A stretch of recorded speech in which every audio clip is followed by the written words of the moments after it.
Sterlite technologies limited basically इनका जो main काम है वो है इनकी मैन्युफैक्चरिंग ऑफ OF यानी कि ऑप्टिकल फाइबर्स एंड OFC यानी कि ऑप्टिकल फाइबर केबल्स।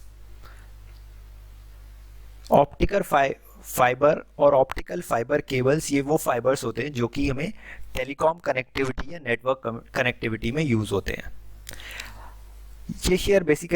ये कंपनी बेसिकली मल्टीनेशनल कंपनी है और इनका कारोबार अलग अलग देशों में है। इंडिया से इनका करीब 35 to 38% रेवेन्यूज आता है और बाहर से इनका करीब 62 to 65% रेवेन्यू आता है। अगर इस कंपनी की बात करें तो इस कंपनी के बहुत सारे जेवीज हैं, यानी कि ये दूसरे देशों में जाके दूसरी कंपनीज के साथ पार्टनरशिप करके वहाँ पे भी ये ऑप्टिकल फाइबर और ऑप्टिकल फाइबर केबल्स का कारोबार करती है। फॉर एग्जाम्पल इन्होंने चाइना में एक कंपनी के साथ जेवी कराया जिसका नाम था जिंगसू स्टरलाइट टोंगवांग फाइबर कंपनी लिमिटेड, और इसका जो जेवी हुआ था, ये जेवी कंपनी का नाम है, और जिस कंपनी के साथ जेवी हुआ था वो थी Jiangsu Tongwang communication company limited of China. और इस कंपनी की मैन्युफैक्चरिंग कैपेबिलिटी की बात करें तो ये 7 मिलियन फाइबर किलोमीटर बनाते हैं। साथ ही साथ इन्होंने अपना सेटअप या जेवी करा कॉन्डू स्पार कंडक्टर्स इलेक्ट्रोज, और ये कंपनी ब्राज़ील की है और ये 2013 में करा। 2015 में इन्होंने elite core technologies private limited को एक्वायर करा और 2018 में इन्होंने एक्वायर किया मेटलर्गा ब्रेसियाना, ये इटली बेस्ड कंपनी है। तो आप देख सकते हैं बेसिकली ये बहुत सारे देशों में कारोबार करती है। अगर हम इसका एक बिजनेस मॉडल समझना चाहें तो ये कंपनी बेसिकली ऑप्टिकल फाइबर और ऑप्टिकल फाइबर केबल्स बना रही है, साथ ही साथ ये इनको सर्विसेज भी प्रोवाइड करती है फाइबर केबल बेचने के बाद कि पूरा आप नेटवर्क सेटअप कैसे करें। तो इसको वन स्टॉप सोल्यूशन माना जाता है, क्लाइंट्स इसको वन स्टॉप सोल्यूशन माना जाता है कि company can provide system integration services भी, प्रोडक्ट्स भी, सॉफ्टवेयर सर्विसेज भी। और जैसे कि एग्जाम्पल है स्मार्ट सिटी प्रोजेक्ट है, तो उसमें पहले ये लोग फाइबर भी बिछाएंगे, उनको पूरा सिस्टम इंटीग्रेट भी करेंगे, उनको सॉफ्टवेयर भी लगा के देंगे जिससे वो ऑपरेट कर सकें। तो ये कंपनी इस तरह के पूरे कंप्लीट पैकेज प्रोवाइड करती है। साथ ही साथ बहुत सारी जो नेटवर्क कंपनीज हैं, फॉर एग्जांपल एयरटेल और जियो जैसी, वो इनसे केबल्स खरीदती हैं। तो जो ऑप्टिकल फाइबर केबल्स होता है ये टेलीकॉम कंपनीज को बेचते हैं। और जो साथ ही साथ अगर हम बात करते हैं तो ये कंपनी की लीडरशिप पोजीशन है दोनों ही सेगमेंट में, ऑप्टिकल फाइबर में भी और ऑप्टिकल फाइबर केबल्स में भी। लेकिन हमने देखा है कि ये स्टॉक एक बहुत ही तगड़े डाउन ट्रेंड में चल रहा है और इस स्टॉक ने, अगर हम इसका चार्ट देखते हैं तो 400 के हाईज लगाने के बाद ये स्टॉक ने अराउंड 60 रुपीज़ के बॉटम्स लगाए हैं। तो आप समझ सकते हैं इसमें अराउंड 85% वैल्यू इरोड हो गई इस स्टॉक की। हम लोग देख सकते हैं यहाँ पे 416 के हाईज इस स्टॉक ने लगाए थे और जो लोज लगाए हैं वो 60 रुपीज़ के लगाए हैं। तो बेसिकली 85% ये स्टॉक डाउन चला गया है। तो इसके मुख्य कारण समझते हैं सबसे पहले कि क्यों इस स्टॉक में इतनी बिकवाली दिखी। इस स्टॉक में बिकवाली दिखने का जो पहला कारण है और मोस्ट इंपॉर्टेंट कारण है वो है इनके जो 95% शेयर्स थे। बेसिकली ये वेदांता ग्रुप की कंपनी है जो कि अनिल अग्रवाल जी की है और वेदांता एक काफ़ी रिप्यूटेड ग्रुप है। वेदांता ग्रुप इसके कंपनी के प्रमोटर हैं और उन्होंने जो इसमें प्रमोटर होल्डिंग ली है वो ली है ट्विन स्टार ओवरसीज लिमिटेड के through. Twin star overseas limited in turn Volcan investments की एक कंपनी है और ये Volcan investment group Anil Agarwal ji का है जिसके थ्रू वो डिफरेंट इन्वेस्टमेंट्स करते हैं। और इनके 97% शेयर्स प्लेज में थे, यानी कि गिरवी थे। और ये क्यों थे? क्योंकि इनको फंडिंग करनी थी वेदांता रिसोर्सेज पीएलसी की, जिससे कि वो इसको डीलिस्ट करा सकें फ्रॉम लंदन स्टॉक एक्सचेंज। तो पहला बड़ा कारण इस स्टॉक की गिरावट का जो हम समझना चाह रहे हैं वो है 97% शेयर्स प्लेज थे, गिरवी थे प्रमोटर्स के। हालांकि ये शेयर्स अभी हाल फिलहाल में ही कुछ महीने पहले ये छुड़ा लिए गए हैं, और ये जब छुड़ाए गए थे उस समय जो प्राइस था वो अराउंड 140 की लेवल्स पे था। तो इस लेवल पे ये बेसिकली शेयर्स छुड़ाए गए थे। तो आप समझ सकते हैं जो ये पिटाई हुई थी इतने समय तक, एक रीज़न ये भी था कि इनके 97% शेयर्स प्लेज थे। दूसरा जो इनका बहुत बड़ा कारण था वो था लो केबल प्राइसेस। जो एक केबल बेचते हैं वो एक हाई मार्जिन बिजनेस माना जाता है, और जो ये सॉफ्टवेयर सर्विसेज प्रोवाइड करते हैं वो एक लो मार्जिन बिजनेस माना जाता है। तो जब तक केबल्स के प्राइसेस अच्छे रहते हैं लोगों को अच्छा मुनाफा होता है। स्पेशली ये केबल की डिमांड कब बढ़ती है, जब कोई भी कंपनी या पूरा देश 3G से 4G में जाता है तो इनकी केबल्स की डिमांड बढ़ती है। सिमिलरली जब हम 4G से 5G में जाएंगे तो इनकी केबल्स की डिमांड फिर से बढ़ेगी।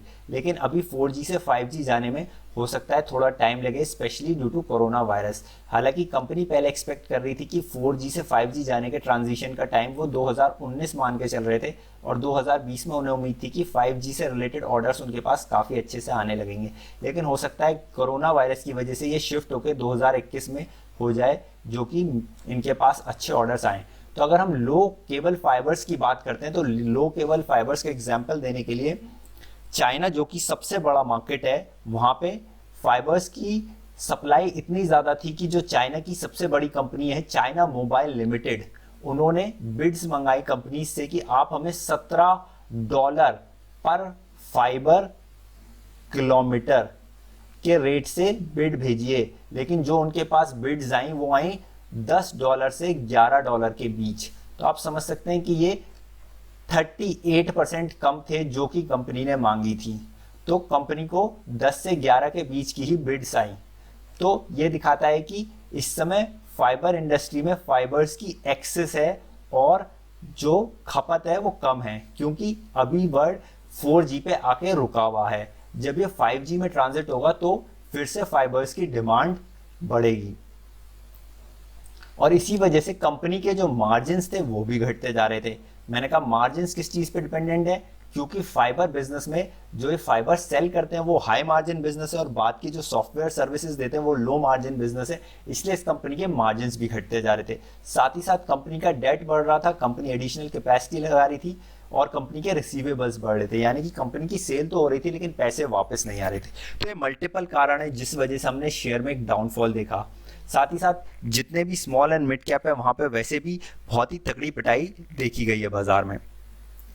तो हमने देखा इस कंपनी की 85% वैल्यू उड़ गई है। लेकिन अब जाके जब प्रमोटर्स ने अपने सारे गिरवी शेयर्स छुड़ा दिए हैं, साथ ही साथ कंपनी ने रीसेंट अनाउंसमेंट करा कि वो लोग शेयर्स का बायबैक करेंगे, और कंपनी ने कहा कि हम 145 करोड़ रुपीस के शेयर्स मार्केट से खरीदेंगे at a maximum price of 150, यानी कि प्राइस 150 से ज़्यादा नहीं हो सकता। और प्राइस जो चल रहा है अनाउंसमेंट के बाद आप देख सकते हैं वो 65 से 85 की रेंज में चल रहा है अभी तक। तो अगर हम एज्यूम भी करते हैं कि कंपनी के बायबैक से 100 रुपीज़ पे होता है, तो भी ये मार्केट से 1.45 करोड़ शेयर्स उठा सकते हैं। अगर 1.45 करोड़ शेयर से उठाते हैं तो आप ये मान के चल सकते हैं इनकी टोटल इक्विटी 39.5 करोड़ के करीब है, ये टोटल नंबर ऑफ शेयर्स। तो ये कंपनी अप्रोक्सीमेटली 4% इक्विटी बाजार से उठा लेगी। फिलहाल प्रमोटर्स के पास अराउंड 53% स्टेक है। तो ये एक बहुत बड़ा कारण हो सकता है स्टॉक में गिरावट थमने का। लेकिन दो इंपॉर्टेंट चीज़ें जो हमें मॉनिटर करनी होंगी वो होगी इनके डेट लेवल्स, यानी कि इनका कर्जा किस तरह से बढ़ रहा है, और दूसरी चीज़ है इनकी जो कि इनकी वर्किंग कैपिटल साइकिल है, क्योंकि इनके रिसीवेबल्स काफ़ी बढ़ रहे हैं, यानी कि इनकी सेल्स तो हो रही हैं लेकिन पैसे वापस नहीं आ रहे हैं। पैसे वापस नहीं आने का एक बहुत बड़ा कारण है इनके ज़्यादातर प्रोजेक्ट्स जो कि एटलीस्ट इंडिया में है वो गवर्नमेंट्स के साथ होते हैं, और गवर्नमेंट्स से जो पैसे होते हैं उनमें आने में काफ़ी डिले होता है बिकॉज ऑफ मल्टीपल रीजंस। वो आप लोग समझ सकते हैं कि सरकारी में कामों में देर लग जाती है, और इसी वजह से कंपनी के रिसीवेबल्स काफ़ी हाई चल रहे हैं। तो ये तो बात हुई कि शेयर प्राइस क्यों गिर रहा था, लेकिन क्या आगे भी इस तरह की डीग्रोथ हमें दिखाई देगी? कंपनी का तो कहना है नहीं देगी, लेकिन अगर हम पुराने डेटा के अकॉर्डिंग जाते हैं तो कुछ इंपॉर्टेंट पॉइंट्स हम लोग देख लेते हैं जो इन्होंने अपनी हाल ही की रिपोर्ट में दिए थे कंपनी ने। तो ये कंपनी की अर्निंग्स कॉल है रिसेंट क्वार्टर की, जहां पे कंपनी ने कहा है कि 2019 का जो ईयर था वो एक पॉज था, और जो कि ग्लोबल फाइबर की डिमांड थी यहाँ पे 7% से कम हुई थी पूरी ग्लोबली। लेकिन अगर हम बात करते हैं इनके दो सबसे बड़े मार्केट्स की, तो इंडिया में ये डिमांड कम हुई थी 29% से, और चाइना में डिमांड कम हुई थी 13% से, और यूएस और यूरोप में ग्रोथ देखी गई थी 4% की। लेकिन इनका कहना है कि 2020 में टेलीकॉम इंडस्ट्री की प्रॉफिटेबिलिटी बढ़ जाएगी, साथ ही साथ जो 5G सर्विसेज लॉन्च होंगी उसकी वजह से डिमांड अच्छी निकलेगी। लेकिन कोरोना की वजह से ये डिमांड हो सकता है अब थोड़ा सा लेट निकले, और कंपनी को उतना मुनाफा नहीं हो जितना कंपनी एक्सपेक्ट कर रही है 2020 में। तो यहाँ पे देखिए उन्होंने बताया कि एक्सपेंशन ऑफ 5G नेटवर्क सभी देशों में आने वाला था 2020 से। यूएस में China rolls out 5G, big investments, large scale 5G roll expected in Europe. तो ये सब 2020 के एक्सपेक्टेड टारगेट्स थे जो कि अब डिले हो जाएंगे, और जो 5G आने वाला था उसमें अब थोड़ी सी डिले हम लोग एक्सपेक्ट कर सकते हैं, और 2021 वो ईयर हो सकता है जहाँ पे फिर से इनके पास अच्छे ऑर्डर्स आए। और जो डेटा सेंटर्स होते हैं वहाँ से भी कंपनी का था, जितना भी केपेक्स आता है क्लाउड कंप्यूटिंग में वो भी इनके पास आएगा। उसके बाद कंपनी ने बताया कि जितना भी नेशनल ब्रॉडबैंड मिशन है इंडिया का, जहाँ पे हम कह रहे हैं कि हम सारे विलेजेस को कनेक्ट कर देंगे बाय 2022, तो आप समझ सकते हैं कि 7 लाख करोड़ का इन्वेस्टमेंट अगले 4 साल में। तो ये सब बातें कंपनी ने बताई हैं जो कि कंपनी के फायदे में हो सकती हैं। जो टावर डेंसिटी है वो बढ़ जाएगी, जो फाइबराइजेशन ऑफ टावर है वो 30 to 70% हो जाएगा। तो इस तरह की बातें कंपनी ने बताई हैं, क्यों उन्हें लगता है कि अब आगे जाके डिमांड अच्छी होगी। तो ये एक कंपनी के लिए पॉजिटिव है। साथ ही साथ हमने बात करी कि कंपनी खुद अपने शेयर्स खरीद रही है, तो आप समझ सकते हैं कि शेयर्स उस लेवल पे आ गए हैं जहाँ पे कंपनी को खुद अपने शेयर्स अट्रैक्टिव लग रहे हैं। जो हमने डी ग्रोथ की बात करी थी, जो कि मेन फैक्टर रहे हैं, चाइना में 13% डी ग्रोथ रहा है केबल्स में, और इंडिया में 29% डी ग्रोथ, ये मेन फैक्टर है। यहाँ पे कंपनी ने दिखाया किस तरह से जब 3G था तो केबल की डिमांड केवल इतनी थी, 4G आते ही आप देख सकते हैं एक एक्सपोनेंशियल राइज आया, और अब जब 4G से 5G आएगा तब भी कंपनी एक्सपेक्ट कर रही है इसी तरह का राइज आएगा। लेकिन वो 5G का रोल आउट कब होता है वो काफ़ी इंपॉर्टेंट है इस शेयर के लिए। और इंटरनेशनल और डोमेस्टिक रेवेन्यूज भी हम देख सकते हैं, जो हमने बात करी थी, आप देख सकते हैं जो रेस्ट ऑफ द वर्ल्ड है वो 68% और इंडिया से 32% है। लेकिन स्टरलाइट टेक्नोलॉजी का कहना है कि वो लोग अभी न्यू मार्केट्स में और ज़्यादा उतरने वाले हैं। मैंने जैसे कि शुरू में बताया ये मल्टीपल कंट्रीज़ में है, लेकिन ये कह रहे हैं कि अभी हम केवल 75% ऑफ द वर्ल्ड को कवर कर रहे हैं, हम रेस्ट 25% मार्केट्स में भी उतरेंगे फेज्ड मैनर में, जिससे कि जो देश अभी भी फाइबर ऑप्टिक फाइबर में पिछड़े हुए हैं या उन्हें ज़्यादा ज़रूरत है, तो वहाँ पे ये अपने पाँव जमा सकें। कंपनी ने ये भी बताया कि जो रिसेंट कैपेसिटी ज़्यादा हो गई थी, जो मैंने बताया आपको, उसका सोल्यूशन हम ये देख रहे हैं कि जो भी छोटी कंपनीज थी they are being mothballed, यानी कि उन वो अब ये कैपेसिटीज़ रन नहीं कर पा रही हैं और वो कैपेसिटीज़ शट कर रही हैं। तो अगर ये कैपेसिटीज शट डाउन होंगी तो प्राइसेस क्या होंगे, स्टेबल होंगे। तो इस टफ एनवायरनमेंट में बहुत सारी ऐसी फैक्ट्रीज हैं जो कि शट डाउन होने वाली हैं, और उसके बाद हम देख रहे हैं कि फाइबर के जो प्राइसेस हैं वो स्टेबल हो जाएंगे। एबिडा यानी कि पिछले क्वार्टर में एबिडा कम क्यों आया, कंपनी ने यही बताया कि ऑप्टिकल फाइबर की वॉल्यूम्स में भी कमी आई है और रियलाइजेशन यानी कि उनके प्राइसेस में भी कमी आई है। हालांकि आगे जाते हुए कंपनी की ऑर्डर बुक भी काफ़ी स्ट्रांग है, करीब 8,500 करोड़ की ऑर्डर बुक है कंपनी की। और यहाँ पे ये रेवेन्यू स्प्लिट दिखाया है। रेवेन्यू स्प्लिट में हम लोग देख सकते हैं इनका जो मेजर रेवेन्यू आता है वो कहाँ कहाँ से आता है। तो डिफेंस से कंपनी का FY20 में 48% रेवेन्यू आया है, टेलीकॉम कंपनी से केवल 9% रेवेन्यू आया है, और सिटीजन से 42% और क्लाउड से 2%। तो आप देख सकते हैं ये जो टेलीको का रेवेन्यू है ये काफ़ी ज़्यादा बढ़ने वाला है जब ये 5G पे खर्चा होगा। अभी तो कंपनी के पास जो मेजर प्रोडक्ट्स हैं वो गवर्नमेंट प्रोजेक्ट्स हैं। इसमें से कुछ इंपॉर्टेंट प्रोजेक्ट्स हम लोग अभी देखेंगे। तो ये प्रोजेक्ट्स हैं, कुछ इंपॉर्टेंट प्रोजेक्ट्स हैं जो कि कंपनी अभी कर रही है। इसमें जो पहला प्रोजेक्ट है वो है प्रोजेक्ट NFS, ये इंडियन आर्मी के लिए प्रोजेक्ट कर रहे हैं ये लोग जम्मू कश्मीर में। प्रोजेक्ट वरुण है जो कि नेवी के लिए कर रहे हैं। प्रोजेक्ट महानेट है, फाइबर रोल आउट 2020, ये टेलीकॉम कंपनीज के लिए। इन्होंने बताया कि हमने इस साल 5500 किलोमीटर का कंप्लीट कर दिया। अगर हम बात करते हैं कि कंपनी की कितनी ऑर्डर बुक है, तो करीब 8500 करोड़ की ऑर्डर बुक कंपनी के पास स्टैंडिंग है, और आगे जाके कंपनी को उम्मीद है कि और ये ऑर्डर बुक और अच्छी होती जाएगी। हाल ही में कंपनी को एक 1100 करोड़ का ऑर्डर मिला था to digital infrastructure for 6 million rural citizens of Telangana government से ये ऑर्डर मिला था। तो कंपनी के यहाँ पे काफ़ी सारे पॉजिटिव ट्रिगर्स हमें दिखाई दे रहे हैं, लेकिन कंपनी का एक जो पॉइंट या देखने वाला पॉइंट है वो होगा कंपनी के डेट लेवल्स, क्योंकि कंपनी का डेट कंसिस्टेंटली बढ़ रहा है। तो अब हम चलते हैं एक बार इसकी बैलेंस शीट पर और हम इनके डेट लेवल्स पे देखते हैं। ये कंपनी की बैलेंस शीट है। यहाँ पे हम लोग देख सकते हैं कि कंपनी की बोरोइंग्स किस तरह से बढ़ी हैं लास्ट 5 सालों में।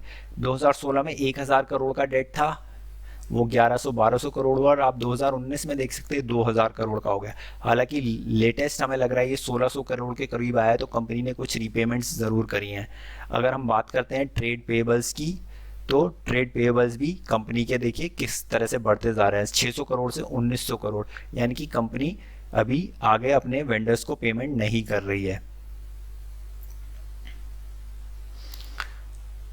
अगर हम बात करते हैं इस कंपनी के अदर एसेट्स में, और हम देखते हैं कि इनके जो ट्रेड रिसीवेबल्स हैं, तो इनके पैसे अटके पड़े हैं। आप देख सकते हैं कि जो 600 करोड़ थे वो आज की डेट में 1700 करोड़ हो गए हैं केवल 3 से 4 साल के अंदर। तो कंपनी के पेमेंट्स में काफ़ी डिले हो रहा है, कंपनी की सेल्स तो हो रही है लेकिन पैसे आ नहीं रहे हैं। तो ये की मॉनिटरेबल रहेंगे इनका डेट लेवल और जो इनके रिसीवेबल्स होंगे, इस पे हमें निगाह बना के रखनी होंगी। अदरवाइज कंपनी एक अच्छे सेगमेंट में है जहाँ पे आगे चल के ग्रोथ पॉसिबल है, क्योंकि 5G फ्यूचर है, और कितनी जल्दी ये होता है ये हम लोगों को देखना होगा, उतनी जल्दी कंपनी के लिए अच्छा होगा। प्राइस कंपनी का काफ़ी हद तक नीचे आ चुका है, तो प्राइस लेवल के अकॉर्डिंग भी कंपनी ठीक लग रही है। और अगर हमें इसमें नई खरीदारी करनी है तो ये इम्पोर्टेंट लेवल्स होंगे जहाँ पे कंपनी ने लॉस बनाए हैं, और इसमें जो खरीदारी अगर आप नहीं करना चाहते हैं तो अराउंड 50 से 70 के बीच के लेवल्स में कर सकते हैं। और अगर आपको 110 के अराउंड ये प्राइसेस मिलते हैं तो ये एक अच्छा बेचने का मौका भी होगा फिलहाल के लिए। तो आज के वीडियो में इतना ही। वीडियो पसंद आए तो लाइक और शेयर ज़रूर करिए, चैनल सब्सक्राइब करिए और बेल आइकन बटन को क्लिक करिए। वीडियो देखने के लिए बहुत बहुत धन्यवाद। Thank you so much.